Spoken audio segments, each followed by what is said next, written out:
Facilities engineering evolved from plant engineering in the early 1990s as U.S. workplaces became more complex.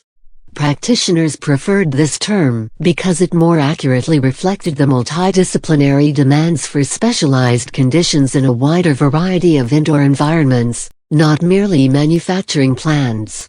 Today, a facilities engineer versus a facilities manager typically has hands-on responsibility for the employer's electrical engineering, maintenance, environmental, health, safety, energy, controls/instrumentation, civil engineering, and HVAC needs.